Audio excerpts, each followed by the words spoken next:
The universe is too vast a place to explore without preparing yourself first. Here's what you need to know to make the most out of No Man's Sky.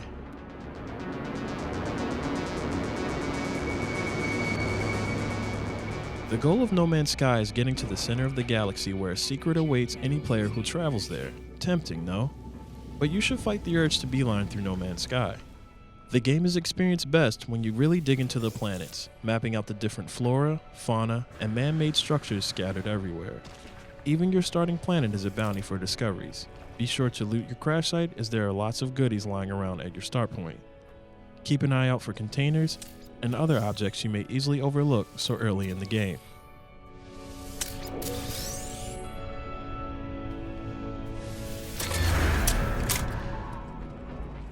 In order to survive your journey, you must first understand the tools necessary to get you to the center of the galaxy.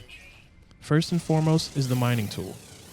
Don't overheat your mining tool. This is the biggest tool in your arsenal, and you'll use it for everything from maintaining your suit to fixing your ship. When mining resources for those tasks, pay close attention to the bar on the top right. Make sure it never fills up completely so that you don't have too much downtime. Walking can be a drag in No Man's Sky, but players have already found ways to make it better. You can climb almost anything with your jetpack, which comes packed with a generous timer. I like to get into a rhythm of holding down the jetpack button for a few seconds, letting go, and then holding it again to get the maximum distance and height. Do beware of falling damage though.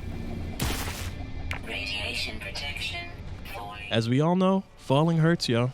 That said, you can survive any ridiculous fall so as long as you use your jetpack a few seconds before impact. Now that you know how to get around, let's look at some possible dangers to keep an eye out for. Mind the Sentinels. You know those floating eye robots in No Man's Sky? They are basically the space police. Sometimes you'll come across locked buildings, which you can tear down with your bolt caster. The second you start grinding a lockdown though, Sentinels will come after you, so be ready for it. Unit deployed. Most buildings have stuff worth taking, so it's worth the risk. I would also advise you to scan often. With the press of a button, No Man's Sky tells you about whatever resources or points of interest are nearby. This is very helpful, especially if you're searching for a specific element or material. But in order to take full advantage of this feature, you'll need to learn the periodic icons. With time, you will be able to pick out specific resources from a distance just by looking at them. The easiest way to do this is to familiarize yourself with the shorthand the game uses for these elements in the wild. If things get too congested, you can always invest in more inventory slots. Whether it's for your exosuit or for your ship, you're going to want more inventory slots. Once I had more extra slots, No Man's Sky became so much more fun because I was spending less time with inventory management. It also pays dividends to stay close to your ship. Your ship is your ticket out of any sticky situation, so make sure to keep track of it.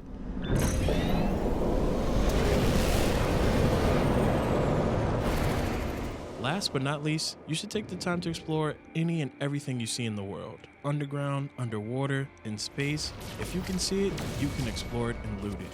I hope these tips come in handy during your journey throughout No Man's Sky. As long as you aren't shy about looting the land, interacting with the environment, and maintaining your tools and equipment, you should find your journey to be a fulfilling and fun experience.